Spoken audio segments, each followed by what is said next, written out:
Assalamualaikum warahmatullahi wabarakatuh. Alhamdulillahirabbil alamin bihi nasta'in ala umurid dunya waddin.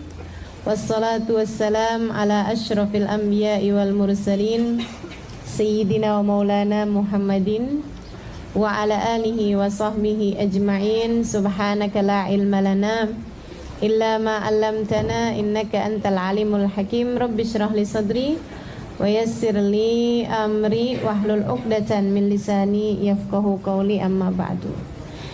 Alhamdulillah, saudari-saudariku sekalian yang saya muliakan, semoga Allah Subhanahu wa taala selalu menambahkan untuk kita keberkahan.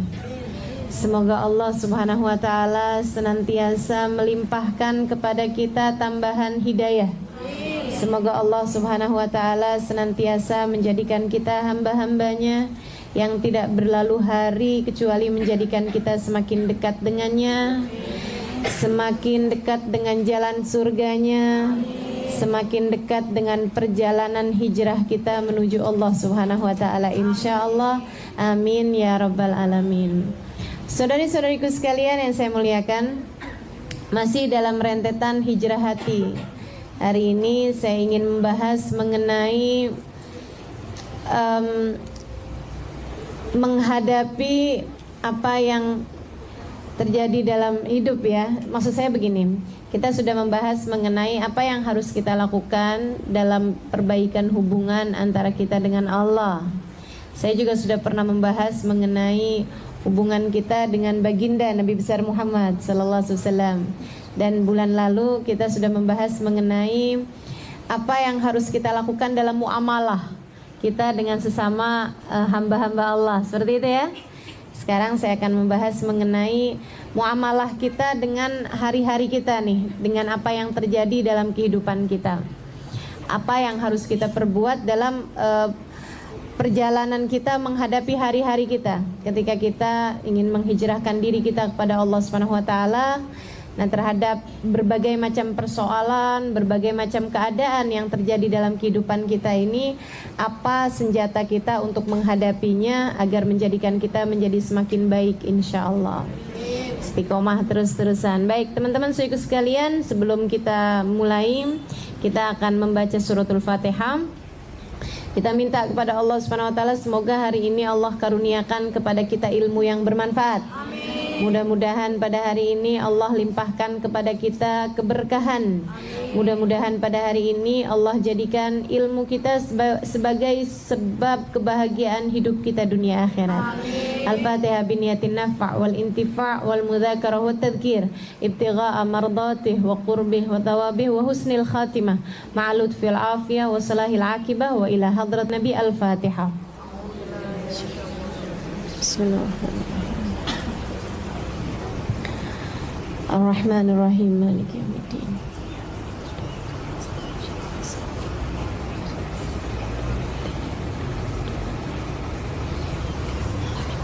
Saudariku sekalian yang saya muliakan, apa yang terjadi di dalam hari-hari kita nih ya, bolehlah dibagi menjadi dua. Ada yang enak, ada yang gak enak, kan gitu. Ada yang menyenangkan, ada yang tidak menyenangkan. Ada yang sesuatu hal yang pantas untuk kita anggap sebagai sebuah kenikmatan. Ada yang sebaliknya, kita layak kelompokkan menjadi sebagai sebuah hal yang kurang diinginkan. Atau saya kalau mau sebutnya sebagai musibah gitu kan, sebagai sebuah bencana kayaknya agak terlalu berlebihan ya. Tapi maksudnya iya, ada yang enak, ada yang gak enak, kan gitu tuh. Ada yang sesuai dengan apa yang kita pengenin, ada yang enggak sesuai dengan apa yang kita pengenin, atau bahkan sesuai dengan apa yang kita takutkan, misalnya seperti itu. Nah, itu karenanya kemudian kita diminta oleh Allah Subhanahu wa taala untuk bersenjatakan dengan dua hal. Bersenjatakan dengan dua hal. Yaitu yang pertama, menghadapi yang gak enak kita diminta untuk sabar. Dan menghadapi yang enak-enak kita diminta untuk syukur. Dua hal ini yang diharapkan dapat menjadi senjata kita untuk menghadapi berbagai macam persoalan hidup, dan diharapkan untuk bisa menjadi dua sayap kita untuk kita mengarungi kehidupan di atas muka bumi ini. Jangan pernah jauh-jauh dari menjadi hamba Allah yang sabar. Jangan pernah jauh-jauh untuk menjadi hamba Allah yang penuh syukur. Baik, teman-teman saudariku sekalian yang saya muliakan, apa itu sabar dan apa itu syukur? Saudariku sekalian yang saya muliakan, sabar itu ialah kekuatan hati, kemantapan jiwa, meyakini bahwasanya yang terjadi adalah yang terbaik. Kemantapan hati, kemampuan jiwa untuk memahami bahwasanya tidak ada sesuatu terjadi kecuali dengan izin Allah. Kecuali dengan izin Allah. Jadi yang namanya sabar itu sebenarnya tidak terlihat dari tingkah, gitu ya. Tingkah ini hanya merupakan luberan. Sebenarnya yang namanya sabar itu sumbernya ada pada hati, ada pada iman. Maka orang yang beriman sajalah yang bisa sabar. Artinya kalau ada seseorang tidak beriman, gak kuat imannya, dia gak bakalan sabar, gitu ya. Yang namanya sabar ini adalah kemantapan hati, kekuatan jiwa untuk bisa memahami bahwasanya tidak ada sesuatu terjadi kecuali dengan izin Allah, dan bahwa apapun yang terjadi adalah yang terbaik yang Allah berikan kepada kita sekalian. Ini sabar. As-sabru inda sadamatil ula. Katanya Nabi Muhammad SAW, as-sabru inda sadamatil ula. Sabar itu tampak pada kali pertama terjadinya petaka, kali pertama terjadinya ujian, kali pertama terjadi sesuatu yang tidak menyenangkan. Itulah terlihat kesabarannya seseorang. Ada yang nyaci maki, ada yang ngata-ngatain, jeret, jebret gitu ya. Nah begitu kita dikata-katain, kalimat pertama yang keluar dari lisan kita, reaksi pertama kita itu menunjukkan kesabaran kita. Makanya kesabaran itu adalah sesuatu yang merupakan hasil dari proses panjang. Artinya orang itu belajar itu pakai usaha, sabar itu pakai ada pembelajarannya, pakai ada usahanya, gitu ya. Sehingga kalau kemudian asalnya nggak sabar nih, kemudian latihan, lama-lama bisa jadi ahli untuk bersabar. Sehingga baru kali pertama kali aja ada sesuatu hal yang tidak menyenangkan, itu reaksinya baik. Karena memang itu sumbernya dari hati. Kalau hatinya sudah penuh dengan kesabaran, maka yang akan terjadi adalah lisannya tidak akan berkata sesuatu yang tidak baik, begitu ya. Kemudian perbuatannya juga tidak akan menunjukkan hal yang seperti itu. Tidak akan kelihatan sakhat, tidak akan kelihatan keluhan, tidak akan ada kelihatan ketidakpercayaan dia atas kehendak Allah Subhanahu wa taala. Teman-teman saudariku sekalian yang saya muliakan, ada seseorang lagi nangisin kuburan anaknya. Anaknya meninggal dunia. Yang namanya nangis mah wajar aja ya. Cuman ini nangisnya nih, kan nangis itu ada nangis sedih, ada nangis nggak terima. Kita aja bisa bedain, kan gitu ya. Kita bisa bedain mana orang nangis sedih, mana orang nangis nggak terima. Kalau nangis sedih itu semuanya diperkenankan. Kita boleh sedih kok. Nabi pun bersedih. Ketika putra beliau Ibrahim meninggal dunia, Nabi mengalirkan air mata. Ketika kemudian istri beliau Sayyidah Khadijah meninggal dunia, Nabi terlihat sangat bermuram durja. Teman-teman sekalian, ketika paman beliau Abu Thalib yang selama ini sangat membela beliau meninggal dunia, Nabi pun terlihat begitu bersedih hati. Jadi yang namanya sedih hati, kelihatan bahkan menangis sekalipun, itu gak jadi masalah, gak jadi soal kalau nangis yang kayak begitu. Yang gak boleh itu kalau kemudian nangisnya itu nangis gak terima, pakai segala jambak-jambak rambut, nah, gitu ya. Apalagi pakai segala gedor-gedorin kepala, iniin ke tembok begitu ya. Apalagi pakai kemudian pakai yang aduh dosa apa nih saya nih, yang kayak begitu-begituan tuh. Nah itu ya yang kemudian tidak baik begitu ya. Itu tidak ada dalam Islam. Tidak ada dalam Islam. Teman-teman saudariku sekalian yang saya muliakan, dan itu sangat amat dibenci oleh Allah Subhanahu wa taala. Man radhiya falahu ridha wa man sakhita falahu sukhat. Katanya Nabi Muhammad, orang yang ridho dengan keputusan Allah Subhanahu wa taala, seberapa baiknya keputusan tersebut, dia ridho, Allah pun akan ridho kepadanya. Wa man sakhit falahu sukhat. Siapa yang marah, enggak terima dengan keputusan Allah, protes dengan keputusan Allah Subhanahu wa taala, falahu sukhat, maka dia pun akan mendapatkan kemurkaan dari Allah, dia pun gak akan diterima sama Allah, dia pun kemudian akan marah, Allah Subhanahu wa taala akan murka kepadanya, naudzubillah min dzalik.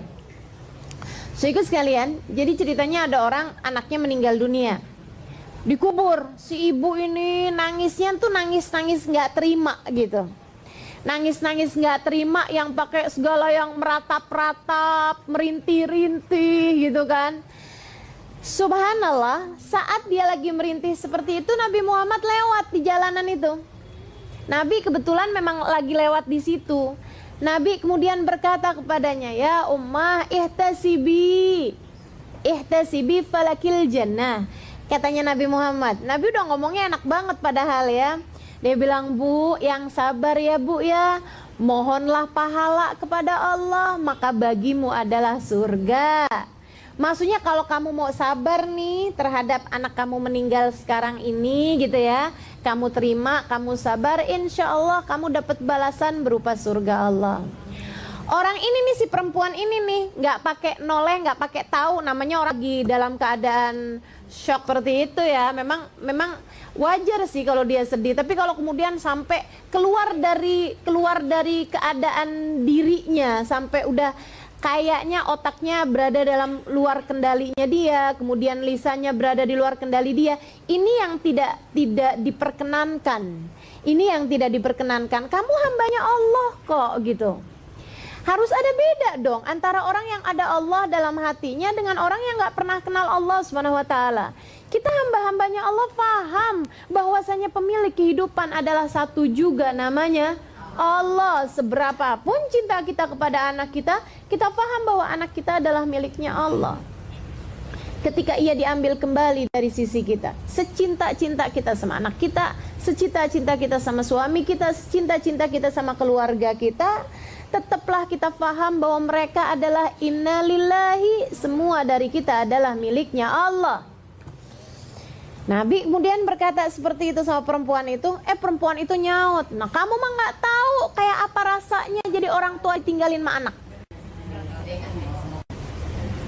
Dia nggak tahu, oke, dia nggak tahu itu bahwa itu adalah Nabi Muhammad. Ya betul, tapi bahwa sebenarnya sama siapapun kita kan nggak boleh ngomong nyautin kayak begitu, begitu ya. Ini orang dikuasai hawa nafsu di saat sesuatu hal yang tidak menyenangkan terjadi pada dirinya. Teman-teman saudaraku sekalian, yang masuk rumah sakit jiwa, yang kemudian jadi depresi berkepanjangan, yang kemudian jadi gila bahkan, adalah dari ketidakmampuan untuk bersabar di saat sesuatu yang tidak diinginkan terjadi. Adalah orang-orang yang tidak memahami makna innalillahi wa inna ilaihi raji'un. Saudariku sekalian yang saya muliakan, akhirnya kemudian Nabi pun jalan, ninggalin. Nabi nggak mau berdebat, nggak mau nasehatin orang yang nggak lagi mau nerima nasehat, gitu kan ya? Nih ibu-ibu, saya bilangin juga ya, kita jangan suka nasehatin orang yang lagi dalam posisi nggak mau dinasehatin. Sia-sia kata-katamu itu. Akhirnya jadinya nggak jadi sesuatu yang bermanfaat, begitu kan ya?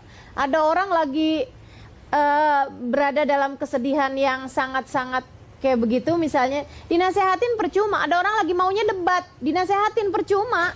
Ada orang lagi jatuh cinta, dinasehatin percuma juga. Katanya ada dua nasihat yang gak akan bisa bermanfaat. Yang pertama sama orang jatuh cinta, yang kedua sama orang yang menjagokan calonnya di saat masa kampanye. Udah berlalu sekarang ya. Sekarang udah berlalu, tapi lagi masanya kampanye tuh, ya ampun, udah gak bisa nerima nasihat sama sekali kan. Saudaraku sekalian yang saya muliakan, akhirnya kemudian abis Nabi jalan, baru ada yang ngasih tahu tuh sama si cewek itu. Kamu tau gak yang barusan tuh nasihatin kamu? Tahu tuh orang, gak ngerti aja katanya gitu. Itu Nabi Muhammad tuh, hah? Serius? Gitu ya. Akhirnya dia kemudian nyamperin Nabi Muhammad alaihissalam. Dia bilang, maafin aku ya Rasulullah, aku tidak tahu bahwa itu adalah engkau. Nabi kemudian berkata padanya, as-sabru inda sadamatil ula. Sabar itu tampak pada kali pertama tertimpanya musibah. Artinya, Bu, dalam keadaan awal-awal musibah, justru itu tuh kesabaran seseorang tampak.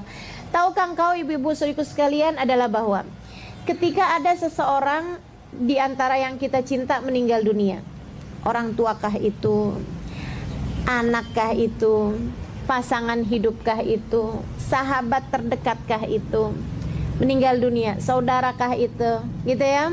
Maksudnya kakak atau adik gitu kan. Orang-orang paling terdekat yang kita kalau meninggal dunia, apa yang malaikat akan berada di sekitarmu, dari malaikat rahmat, dan demikian pula setan-setan juga akan berada di sekelilingmu untuk mau ngelihat nih, kita nih termasuk dari kelompok yang mana. Mau ngelihat segala setan-setan rebutan, maksudnya mengelilingi kita, gitu ya. Bukan yang kemudian takziah berarti itu ada setan, ada malaikat, bukan begitu. Tapi maksudnya mereka mau ngelihat kita nih termasuk dalam kubu yang mana nih. Kita nih termasuk anggotanya perserikatan setan atau anggotanya dewan malaikat nih. Lagi pada mau melihat ini. Dan ketika kemudian awal kali kita dengar kabar bahwa orang yang kita cintai tersebut meninggal dunia, kalau kemudian lisan kita berucap innalillahi wa inna ilaihi raji'un, alhamdulillah ala kulli hal, ya Allah apapun yang kau tetapkan, aku tahu itu adalah yang terbaik untukku. Sedih hatiku ya Allah, tapi aku faham innalillah, semuanya milikmu, wa inna ilaihi raji'un, semuanya hanya akan kembali padamu. Ini malaikat-malaikatnya yang tersenyum, semuanya girang, malaikat rahmat. Tapi kalau yang kita bilangin gitu ya, misalnya begitu ada ketimpa kesulitan seperti itu, begitu dengar kabar meninggal dunia seperti itu, kemudian kita bilang, ya Allah teganya engkau. Ya Allah, kenapa harus saya yang kayak begini ya Allah? Misalnya gitu kan. Kata-kata yang menunjukkan bahwa kita sangat tidak terima dengan keputusan Allah tersebut. Tinggal malaikatnya yang pada sedih, setannya yang pada girang.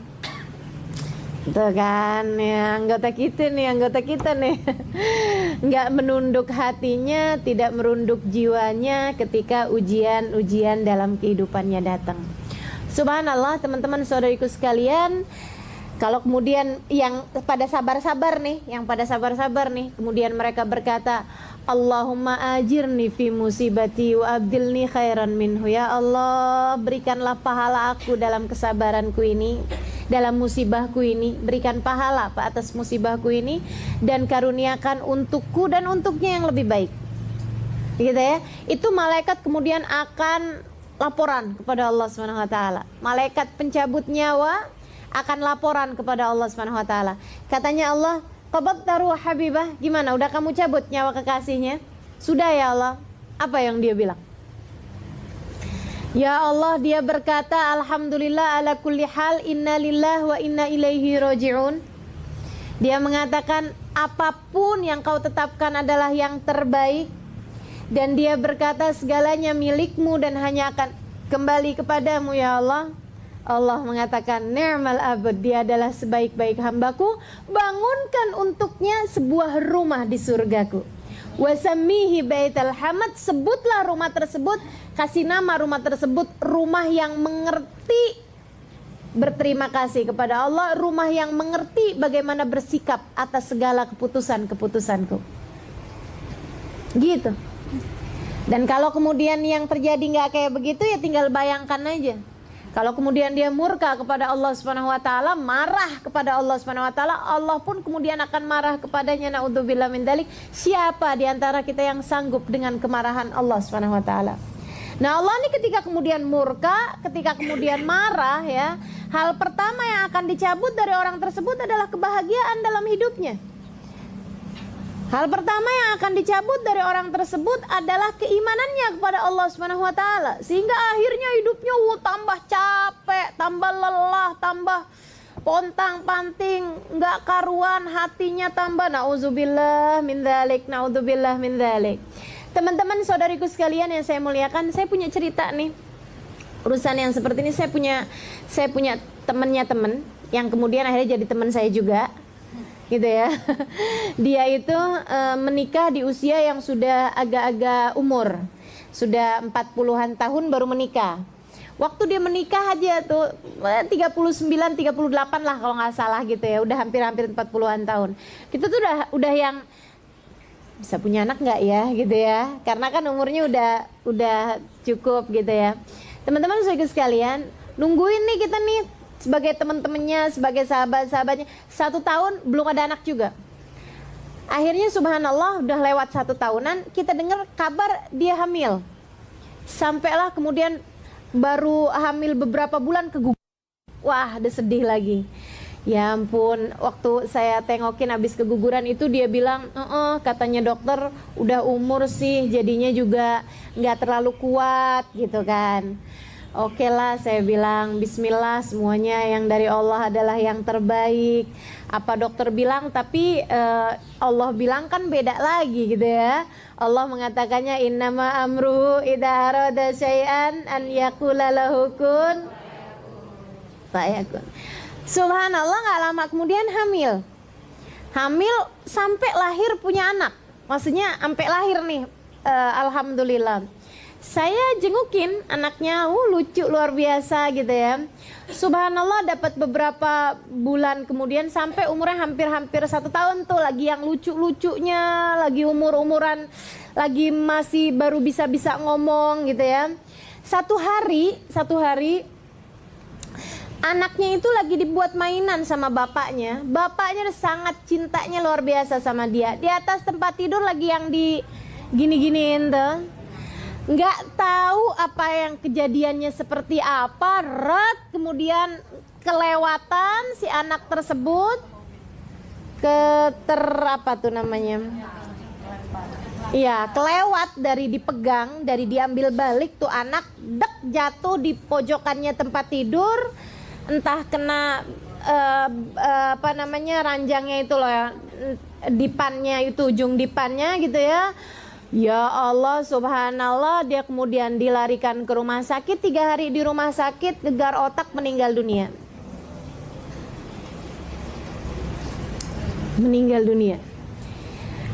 Anak dapat kepengen, anak dapat di usia dapat susah-susah, pakai berobat segala buat dapat anak itu gitu ya. Ya Allah, subhanallah, saya nggak bisa bayangin begitu dapat kabar itu, saya tuh udah langsung ikut-ikutan mual gitu, ikut-ikutan panik, ikutan yang kayak apa ya gitu kan. Subhanallah. Saya takziah kepada keluarga tersebut sambil saya bilangin, innalillahi wa inna ilaihi rajiun. Ini memang semuanya milik Allah, begitu kan. Mau gimana lagi gitu. Paham bener kayak apa kesedihannya sang ibu, paham banget juga bagaimana pula kesedihannya sang ayah. Saya kemudian dengar kabar bahwa keluarga tersebut kemudian saya cari tahu dari teman-teman saya itu, katanya mereka pisah rumah.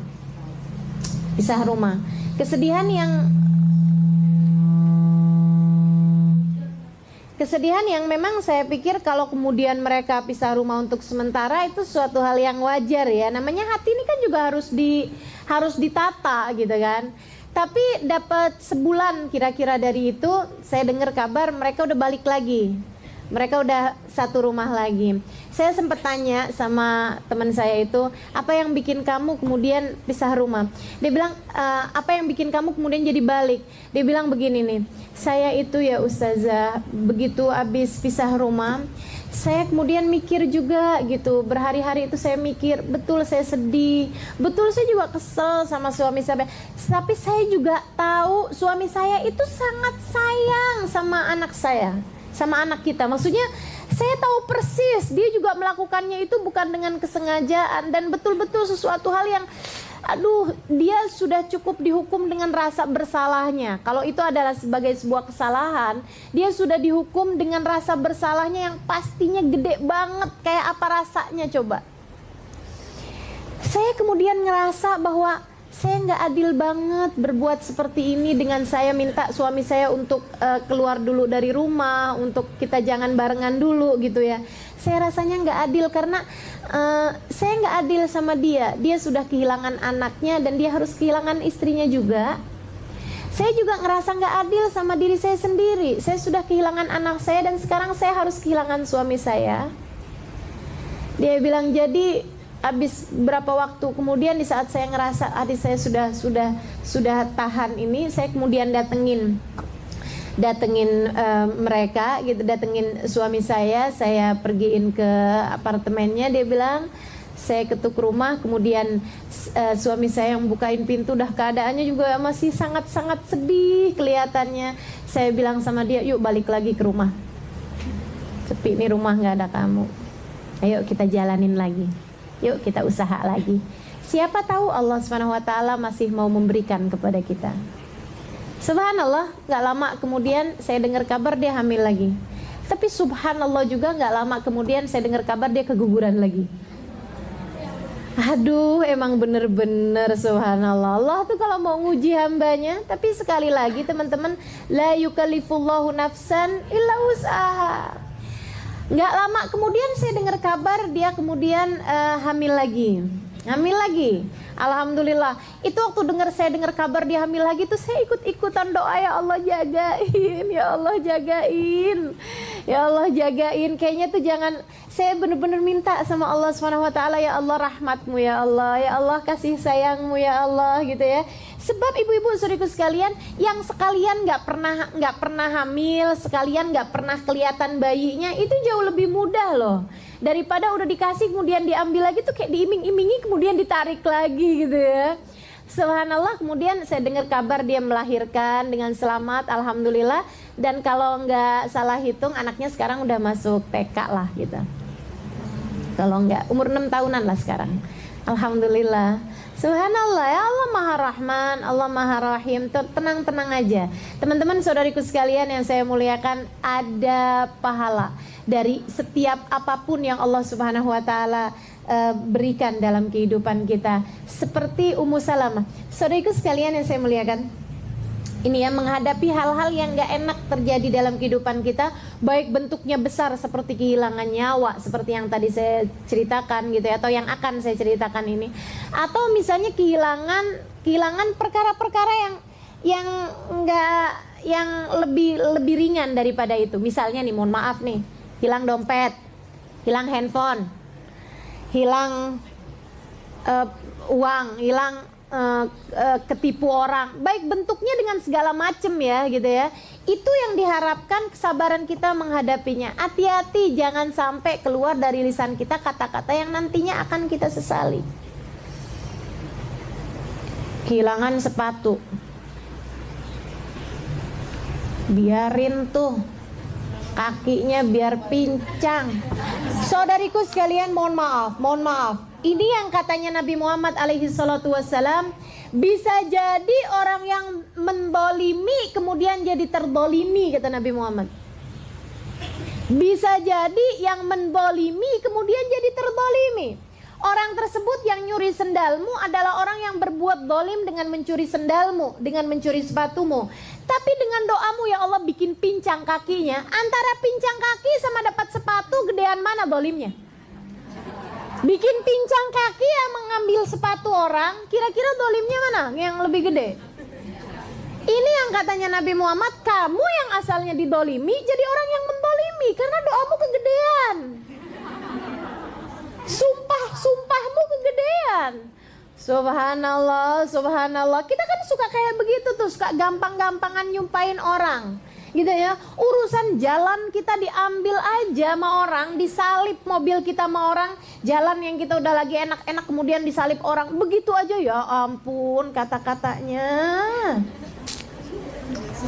Saudariku sekalian yang saya muliakan, sekali lagi untuk berbagai macam urusan yang terjadi dalam kehidupan, jaga lisan.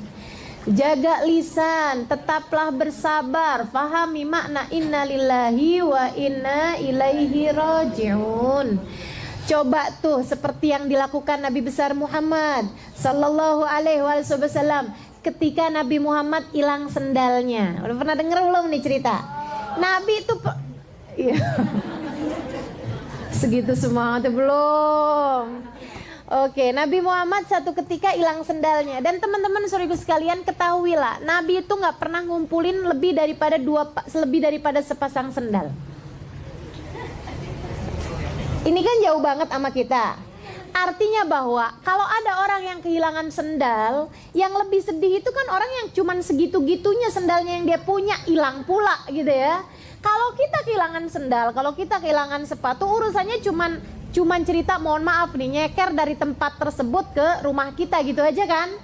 Urusan nggak pakai sendal itu pun kadang-kadang kita sudah nggak tahan dengan kita beli jepit kek gitu ya, atau kita cari toko terdekat kek gitu, kemudian kita beli untuk kemudian kita juga nyampe di rumah juga punya beberapa pasang sepatu atau sendal yang kita bisa pakai untuk hari-hari kita ke depan.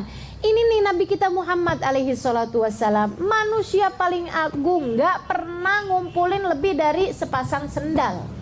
Artinya kalau datang yang baru, yang lama beliau sedekahkan. Subhanallah, segitunya, ya itu-itunya yang beliau punya hilang pula. Apa yang diucapkan ketika beliau hilang sendalnya, ini jadi pembelajaran dalam kehidupan kita untuk lebih ngerti bagaimana kita harus bermuamalah, bertaamul, bersikap dalam segala hal-hal tidak menyenangkan yang dalam kehidupan kita. Nabi angkat tangannya, ya Allah, jika orang yang mengambil sendalku ini adalah orang yang membutuhkannya, dia emang gak punya sendal, dia perlu sama sendal tersebut, jadi dia kemudian ngambil sendal saya tersebut, ya Allah berkahilah sendal tersebut di kakinya. Enak gak tuh doanya? Luar biasa bener kan? Teman-teman saudariku sekalian yang saya muliakan, kalau yang engkau miliki tersebut diambil sama orang paling miskin di dunia buat makanan dia sehari-hari, misalnya saudaraku sekalian, dompetmu hilang gitu ya, ketinggalan, kemudian diambil sama orang yang hari itu dia nggak ngerti mesti makan apa, subhanallah nemu dompet gitu kan, dia ada duitnya, dia kemudian mikir, insya Allah nih yang punya dompet ini orang kaya nih, kayaknya saya ambil dah duitnya buat ngasih makan istri dan anak-anak saya, misalnya. Bukankah akan menjadi nilai pahala yang begitu besar dengan kau mengikhlaskannya? Ini yang Nabi Muhammad ajarkan kepada kita. Bukan artinya kita membenarkan pencuri ya, bukan. Tapi bahwa kalau kemudian itu sudah terjadi, kan juga nggak bisa balik lagi sama kita. Maka lebih baik diikhlaskan, harus hilang. Tapi hilang dengan menyisakan pahala kan jauh lebih nikmat daripada hilang dengan menyisakan dosa. Nabi kemudian berkata, ya Allah, jika orang tersebut membutuhkan sendal itu, berkahilah sendal itu pada kakinya ya Allah. Bikin dia jadi awet, bikin dia jadi nyaman di kaki orang tersebut, bikin dia jadi pas di kaki orang tersebut. Jadikan ini sebagai sedekah saya untuknya ya Allah. Dan jika orang tersebut ternyata tidak membutuhkannya, karena orang bisa jadi juga iseng, bisa jadi juga, mohon maaf, penyakitnya orang kan ada tuh katanya klepto gitu ya, suka ngambilan barangnya orang. Ya Allah, jadikanlah ini dosa terakhir yang dia perbuat, karuniakanlah taubat sesudahnya. Indah banget Nabi kita Muhammad alaihi salatu wassalam. Dan bukankah kita ini dalam segala hal memang sudah dijadikan Nabi Muhammad sebagai panutan kita dalam kehidupan?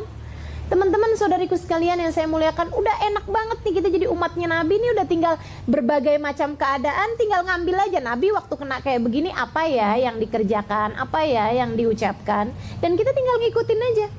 Jadi kalau kemudian handphone kita hilang sebelum caci maki keluar,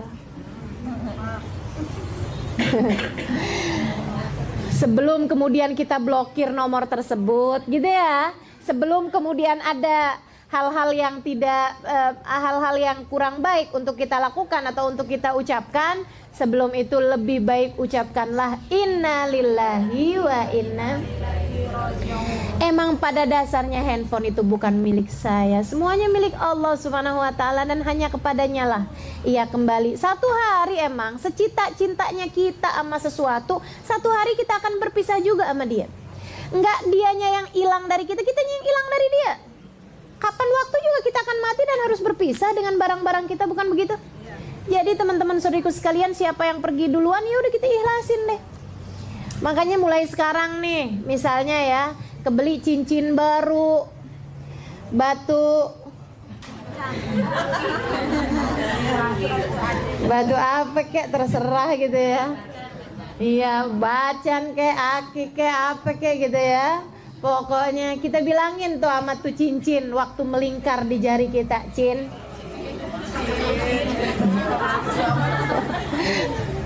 Bukan cinta ya, cincin maksudnya. Cin, aku tuh suka sama kamu. Aku kira kamu juga suka ada di jariku. Tapi kita semua sama-sama makhluknya Allah. Dan ketika saling cinta, ada waktunya kelak kita akan saling terpisahkan. Kamu duluan atau aku duluan, aku nggak tahu.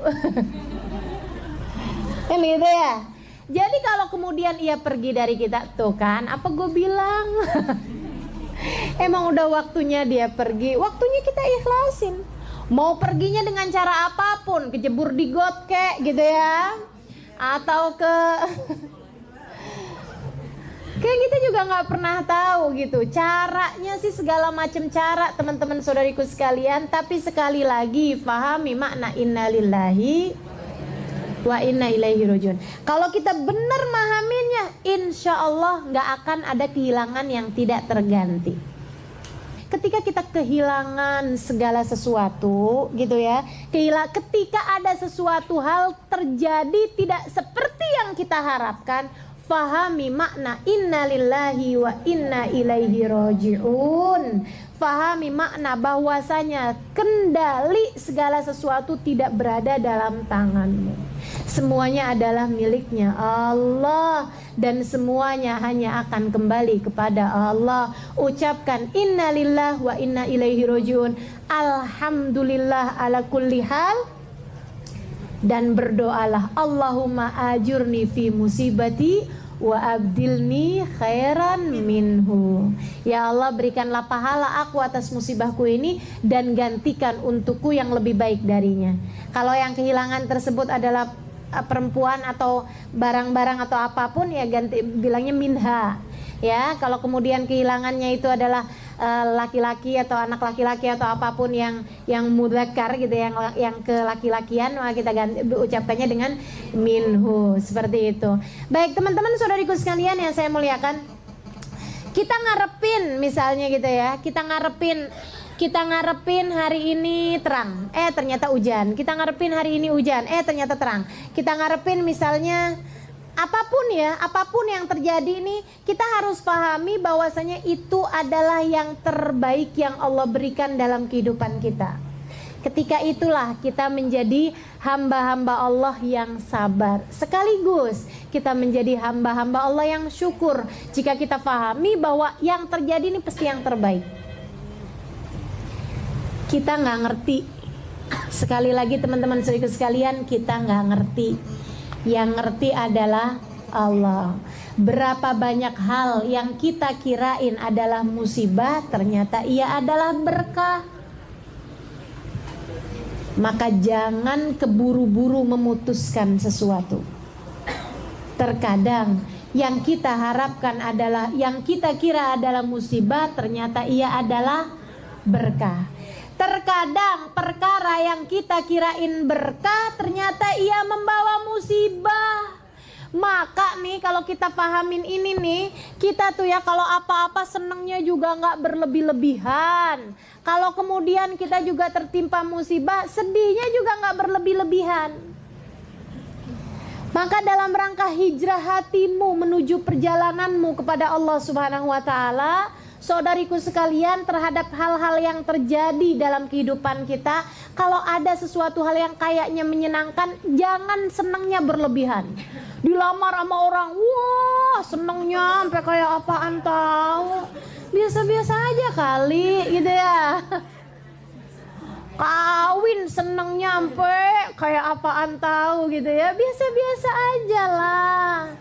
Dikasih hadiah sama suaminya berupa mobil mewah, waduh udah deh senengnya sampai kayak apaan tahu. Biasa-biasa aja, dunia sih gitu-gitu aja kok. Tapi kalau dikasih sesuatu hal yang menyusahkan juga sedihnya biasa-biasa aja. Dunia ini kan sebenarnya gitu-gitu aja, nggak ada yang kekal. Ketika kita sedang dicinta sama suami kita, senangnya biasa-biasa aja. Saudariku sekalian, jangan kemudian sampai bikin kita lupa sama Allah Subhanahu wa taala. Gara-gara dicinta nih sama suaminya nih, dikasih hadiah gini gitu, kayaknya mau berbuat apa aja deh buat suaminya. Sampai suaminya kemudian bilang, "Kamu tuh ya, aku sih sebenarnya nih, tapi aku sih nggak maksa. Cuman kamu tuh kalau kemudian nggak pakai kerudung, rambut kamu tergerai, aku tuh lebih seneng loh." Oh gitu ya Bang ya. Oke deh kalau gitu, langsung jilbabnya dikesanain. Ini kan orang-orang yang terlalu berlebihan menyikapi kesenangan. Jangan berlebih-lebihan menyikapi kesenangan. Jangan berlebih-lebihan menyikapi musibah. Jangan berlebih-lebihan menyikapi kesenangan. Jangan berlebih-lebihan menyikapi kesusahan. Tetaplah berada dalam jalan, sebab engkau memang sedang hijrah kepada Allah Subhanahu wa taala. Jangan kesana kemari menghadapi berbagai macam urusan-urusan yang terjadi ini ya. Kalau lagi dipuji orang biasa-biasa aja. Teman-teman saudariku sekalian yang saya muliakan, kita ini kalau lagi dipuji orang, emang siapa juga sih kita? Saya bilangin ya, kita tuh kalau lagi dipuji orang asli bukan karena kitanya yang emang udah bagus. Allahnya aja yang lagi baik nutupin aib-aib kita di antara hamba-hambanya. Saya tuh kalau lagi dipuji orang gitu ya, saya suka ngerasa malu banget. Rasa-rasanya kayak digampar pipi saya. Saya ingat kebayang ucapannya Hubabah Bahia, "Alimah, aku sampaikan padamu, kalau ada orang yang lagi muliain kamu, kalau ada orang yang lagi muji kamu, nah, bukan karena kita yang pantas untuk diperlakukan seperti itu. Tapi karena ya Allah, alhamdulillah, syukur sama Allah yang telah menutupi aib-aibmu di antara hamba-hambanya. Kalau apa yang ada dalam hatimu, apa yang telah kau lakukan dari perbuatan-perbuatan aib dan dosa-dosa diperlihatkan di antara hamba-hambanya, belum tentu ada orang yang mau duduk di sampingmu." Dan emang benar, asli iya banget. Jangan sampai penilaian orang kepadamu mengaburkanmu tentang penilaianmu kepada dirimu sendiri. Enggak ada yang lebih tahu engkau kecuali Allah dan dirimu sendiri. Benar banget. Enggak ada yang lebih tahu kita kecuali diri kita. Dan subhanallah, kalau Allah perlihatkan kebusukan, suudzon, dosa-dosa yang ada dalam hati kita, kira-kira ada enggak orang mau duduk di samping kita? Enggak ada. Enggak ada. Ya Allah, ya Allah. Makanya ketika ada orang muji, biasa-biasa aja lah. Biasa-biasa aja. Sebagaimana kalau ada orang yang nyaci kita juga, biasa-biasa aja. Teman-teman saudaraku sekalian, ketika Ibrahim bin Adham, manusia luar biasa, ajaib. Ikhlasnya luar biasa, ibadahnya luar biasa, keanggunan perilaku, ibadah segala macam. Ulama, salah satu tokoh sufi yang luar biasa ya, Ibrahim bin Adham. Ketika ada kemudian orang ngata-ngatain beliau, "Ya murai, dasar tukang ria," katanya gitu. Dasar tukang ria, tukang ujub, tukang bangga. Dipanggil kayak begitu, "Ya murai."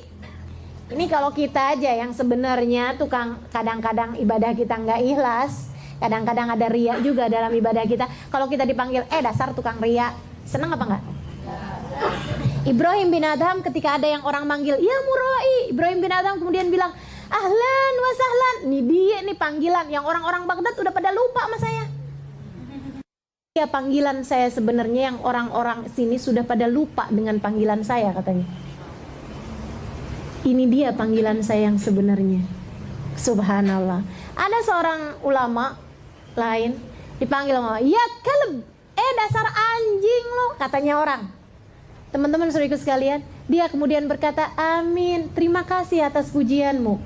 Orangnya kan bengong. Dikatain malah dibilang, "Terima kasih atas pujianmu. Maksud kamu bagaimana?" Dia bilang, "Wah, anjing tuh binatang paling nurut sama majikannya." Saya berharap semoga saya menjadi seorang hamba yang nurut kepada Tuhan saya, majikan saya Allah Subhanahu wa taala. Anjing tuh ngerti bagaimana nyenengin majikannya. Semoga saya bisa menjadi seorang hamba yang mengerti bagaimana membuat ridha Allah Subhanahu wa taala kepada diri saya. Subhanallah, subhanallah. Jadi teman-teman saudariku sekalian yang saya muliakan, ini ya, menyikapi apapun yang terjadi dalam kehidupan kita nih. Kalau ada orang muji kita, biasa-biasa aja. Kalau ada orang nyaci kita, biasa-biasa aja. Kalau ada orang lagi nyaci kita, ya emang kitanya juga emang kayak begitu kok, terima aja. Bener gak? Bener gak sih? Teman-teman saudariku sekalian, awal-awal saya nikah, pengalaman pribadi nih. Langsung jadi gatel gitu. Kadang-kadang masih terjadi percekcokan antara saya dengan suami gitu ya. Kadang-kadang dia marah untuk sesuatu hal. Dan kalau dia lagi marah, tuh saya suka mikir kayak begini nih, emang dia doang yang bisa marah, gue juga. Gitu, namanya kan masih muda gitu ya. Jiwa-jiwanya kan udah inian. Padahal dia tuh juga kawin sama saya nggak muda. Sayanya yang masih muda maksud saya. Jadi kalau dia marah, saya balik marah. Dan itu, wah udah nggak enak deh gitu. Saya pikir-pikir, ya ampun, emang salah nih ya. Saya nih kalau saya visualkan, ini jadi kayak orang lagi kebakaran. Saya ciprat-cipratin bensin di ruangan yang lain gitu. Jadinya kan kebakarannya jadi semakin gede. Nyamber kemana-mana, nih salah nih saya nih kasih. Saya bersikap salah nih gitu. Jadi akhirnya saya pikir-pikir, oke lah, sekarang saya nggak mau gitu lagi. Saya mau sabar. Jadi kalau dia marah, saya mau sabar gitu kan. Dia marah kemudian. Waktu dia marah lagi beneran tuh, saya mau sabar. Jadilah saya diam, tapi mukanya tuh yang gitu ya. Dan itu ternyata bukan sabar.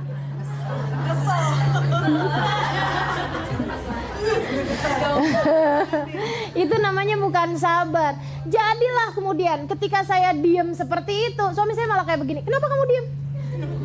Kenapa kamu diam?